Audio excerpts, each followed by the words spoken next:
El conflicto palestino-israelí es una de las problemáticas más antiguas en el mundo, y no es tan sencillo como decir quiénes son los buenos y quiénes son los malos.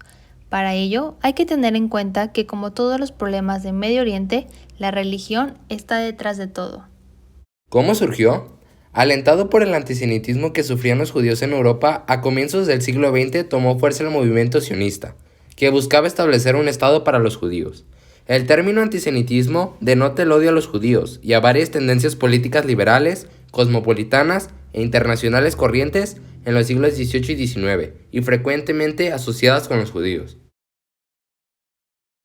El sionismo es una ideología y un movimiento político nacionalista que propuso el establecimiento de un Estado para el pueblo judío. Apareció en Europa Central y Oriental a finales del siglo XIX. Israel se fundó en el Medio Oriente por una razón.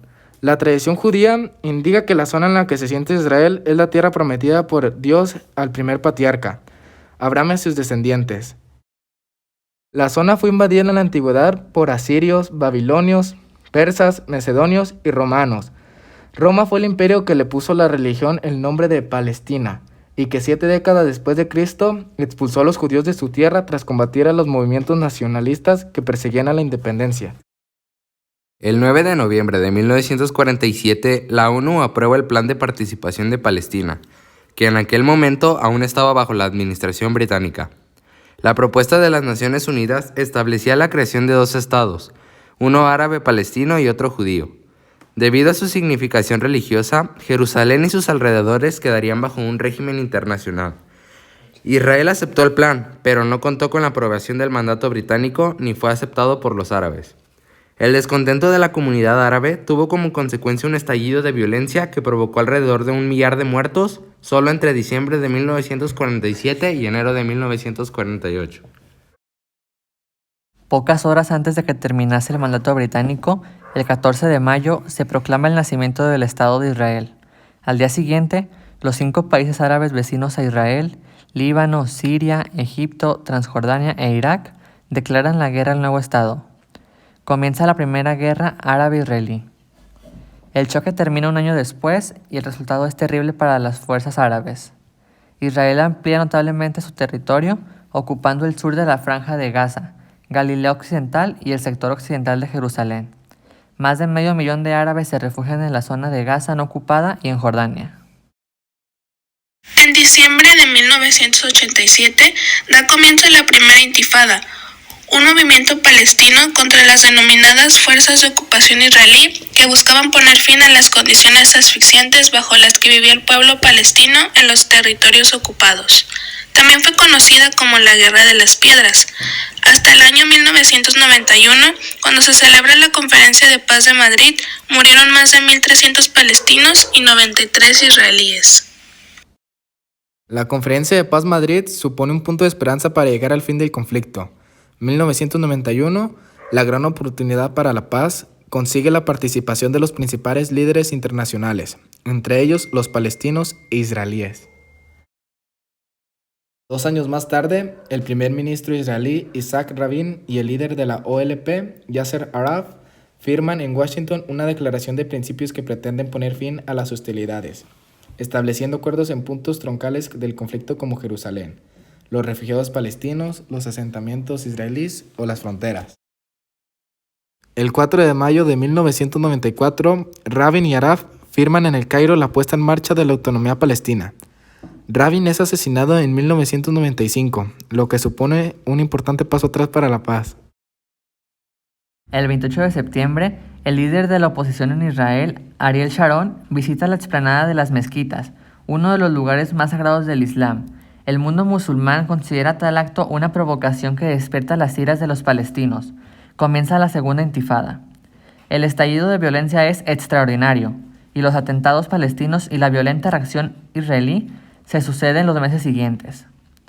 En 2002, Israel comienza la construcción de un muro de más de 400 kilómetros para separar Israel de Palestina con la excusa de evitar los ataques palestinos.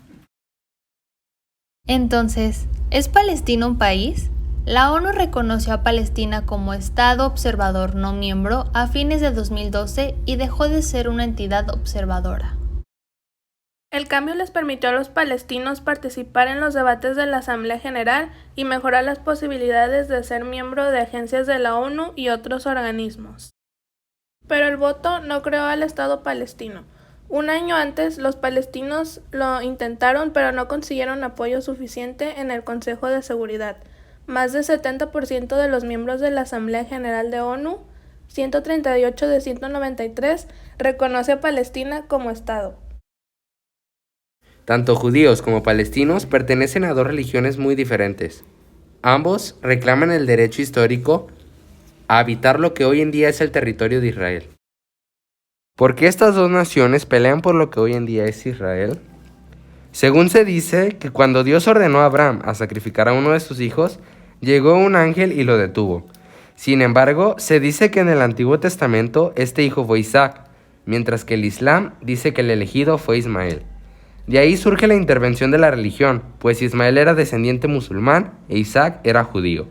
Así, ambos creen ser los elegidos para habitar y apropiarse de estas tierras. El territorio sufrió varios apoderamientos. Israel era el dominante, pero con el paso del tiempo, este se fue ampliando a partir de que Babilonia destruyera el territorio. Pero no duraría mucho porque llegaron los persas apoderándose y derrotando Babilonia. Esto permitió que Israel regresara al mando. Algunos años después se modificaron las tierras de Israel tomando el nombre de Palestina y prohibiendo la entrada a los palestinos. En pocas palabras, todos querían el territorio de Jerusalén, por ello empezaron a pelear para conseguirlo. Ya vimos por dónde comenzó este problema. Ahora, ¿cuáles son los principales puntos para que este conflicto siga en pie? Número 1. Jerusalén. Israel reclama soberanía sobre la ciudad y asegura que es su capital tras tomar Jerusalén Oriental en 1967. Número 2. Fronteras y terreno. Los palestinos demandan que su futuro estado se conforme de acuerdo a los límites previos al 4 de junio de 1967, antes del comienzo de la Guerra de los 6 días, algo que Israel rechaza. Países reconocen a este territorio como propiedad de Israel. Recientemente, Estados Unidos reconoció a Jerusalén como la capital del Estado de Israel. En la mayoría de los países árabes esto no existe y surgió un tratado llamado los Tres No, que consistía en no reconocer a los judíos, no negociar con los judíos y no tener paz con los judíos.